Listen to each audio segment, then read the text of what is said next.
Terceira Era, capítulo 1b, a Geografia de Arnor. Sejam muito bem-vindos ao primeiro ovo de Páscoa da Terceira Era e hoje nós vamos falar de Arnor, o reino dos Dúnedain do Norte, o irmão tenebroso de Gondor, que muitas vezes cai no esquecimento.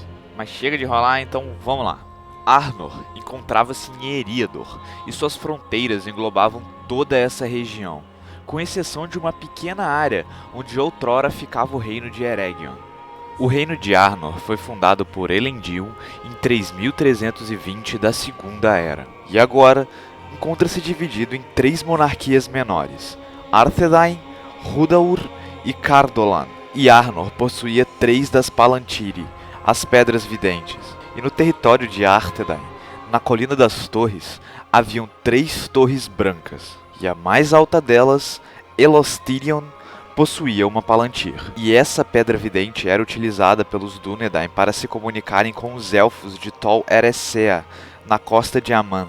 E essas belas torres de mármore branco, à beira-mar, foram um presente de Gil-galad a Elendil, na fundação de seu reino. E durante toda a Terceira Era, muitos elfos faziam uma peregrinação até o litoral para utilizar a Palantir que ficava nessas torres e matar um pouco da saudade que tinham de casa. Inclusive, Frodo e Sam, quando estavam deixando o condado, encontraram-se com um grupo desses elfos que estavam indo lá justamente para utilizar a Palantir. Eles eram liderados por Gildor, que deu a Frodo o título de Amigo dos Elfos. Essa passagem, na verdade, só ocorre no livro, e na versão estendida eles ficam de longe vendo os elfos, mas eu acho que é para referenciar justamente essa parte que não tem no corte final. Enfim, a próxima Palantir da qual vamos falar é a de Amon Sul, o motivo da picuinha entre os reis de Arthedain, Rhudaur e Cardolan. E essa ficava numa fortaleza no cume da montanha, chamada de o Topo do Vento, e era bem maior do que as outras. E a Palantir do Topo do Vento era frequentemente utilizada para fazer contato com Osgiliath, a capital de Gondor. E por fim, a última pedra vidente ficava em Anúminas e era utilizada pelos reis de Arnor. Anúminas era uma bela cidade construída à beira de um lago cristalino chamado Evendin, e era também a capital do reino, onde outrora o rei de Arnor governava. E por alguns séculos foi assim, até o desastre dos Campos de Lys, onde Isildur foi assassinado. Sem ter um rei por alguns anos, os Dúnedain foram aos poucos abandonando a cidade até ela ficar completamente deserta. E quando o filho de Isildur finalmente atingiu a idade e se tornou rei, ele consagrou a cidade em que morava, Fornost, como a nova capital de Arnor. E mais tarde, Fornost viria a se tornar a capital de Arthedain. E a título de curiosidade, em Arthedain será onde futuramente os hobbits virão a fundar o condado. Mas essa história fica para outro dia. E bom, na fronteira de Arthedain com Cardolan, no meio da grande estrada leste, havia o vilarejo de Bree, situado em uma bela colina, e ali era o único local onde hobbits e homens comuns viviam juntos. Essa pequena cidade foi fundada na Segunda Era, por homens que fugiam das guerras contra Sauron, e como foi fundado na beira da Grande Estrada Leste, se tornou um importantíssimo posto comercial para toda a Terra-média. E quando Arnor foi dividido em três, Bree passou a pertencer ao reino de Cardolan. Porém, a capital de Cardolan era Tarbad, uma cidade situada em uma densa floresta às margens do rio Gwathlo. A cidade, na verdade, ocupava as duas margens e era interligada por uma grande ponte que atravessava o rio. Tarbad foi fundada pelos Númenóreanos lá pelo século VI da Segunda Era. O que acontece era o seguinte, quando Tar Aldarion, você lembra dele, aquele rei marinheiro, realizava suas expedições de Númenor até a Terra-média, ele subia o rio Gwathlo até o sub-reino de Eregion.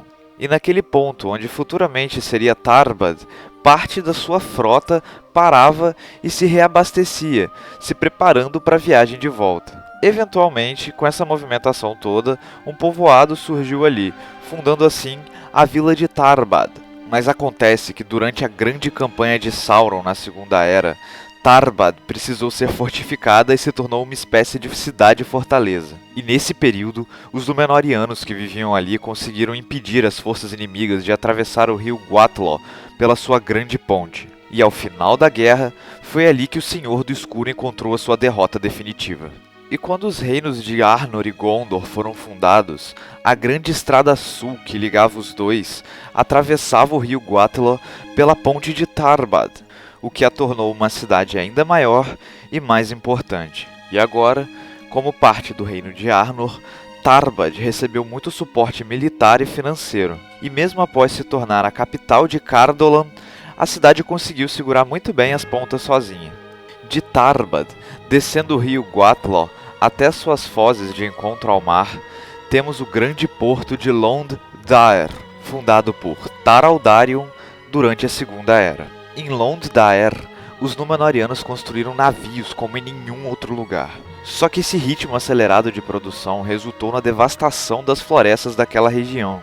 O problema é que nessas florestas vivia um povo mais rudimentar conhecido como os Dunlendings. Que se você voltar lá no capítulo qualquer coisa da Primeira Era, que eu falo da chegada dos Edain, eu explico um pouco dos Dunlendings. Você lembra que tinha um povo no Despertar dos Homens que foi tocado pela Sombra de Morgoth e outros que não foram? Todos eles migraram ao oeste em dado momento, até que em certa parte os que foram tocados pela sombra se misturaram com aqueles que não foram tocados pelas sombras, dando origem a esse povo que não é mau nem bom, que fica aí no meio termo, chamado de Dunlendings. Mas enfim, os Dunlendings, nada felizes com a destruição da floresta em que eles moravam, volta e meia tacavam fogo em Lond Daer e saíam correndo depois. E é sério, eles realmente saíam correndo, tá nos relatos de Tolkien isso. Imagina a cena, cara. Mas aí, isso causou muitos problemas aos Númenóreanos, porque afinal, se você construir uma porrada de barco de madeira, tem um bando de índio vindo tacar fogo em tudo que você tem de vez em quando, não, né? Então, similarmente ao que aconteceu em Tarbad, Lond Daer foi fortificada e protegida. E quando Sauron começou a sua campanha contra todo mundo, né, na Segunda Era, ele queimou boa parte dos pátios de navios de Lond Daer, fazendo com que o porto perdesse bastante a sua importância. E também ninguém ali aguentava mais ficar pegando fogo toda hora, né? A verdade é essa, quando não é um é outro, parece que o nego faz sacanagem essa porra. Mas aí, com o fim da guerra, se você acompanha meus resumos, você sabe que os Númenóreanos construíram os portos de Umbar e Pelargir, que eram maiores e melhores, o que fez com que o nego deixasse Lond Daer mais de lado ainda. E assim, ao final da Segunda Era, quando o reino de Arnor foi fundado, o porto já não passava de ruínas esquecidas. Mas seguindo em frente, se Arthedain era o coração de Arnor e Cardolan era a parte histórica, Rhudaur era a periferia. Desde o início, Rhudaur nunca deteve terras de valor e, se não fosse a grande estrada leste passando por ali, eu duvido que alguém jamais visitaria aquele reino. Era um lugar perigoso, sombrio, com terras inférteis e de clima muito rigoroso. A capital de Rhudaur era Cameth Brin, também conhecida como a Colina Deturpada, um pico sinistro e perigoso que outrora havia sido lar de Trolls da Montanha. Acontece que no ano 162 da Terceira Era, um anão chamado Miffley, com seu grupo de renegados, tomou conta do pico de Cameth Brin, escravizando os Trolls da montanha que lá viviam. E assim, ele começou a montar uma força maligna naquela região.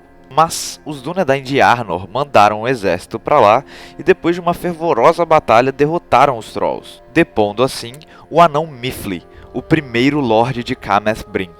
Os homens então construíram uma torre no alto da colina e uma pequena vila embaixo, mas devido à má fama do lugar, eles nunca receberam muitos visitantes ou imigrantes, e a vila não cresceu muito. E para finalizar, nós temos Amon Sul, o topo do vento, a fronteira entre os três reinos, o lar da maior e mais importante Palantir de Arnor. Mas a sua história eu só vou contar nos próximos capítulos. Então até lá, um abraço!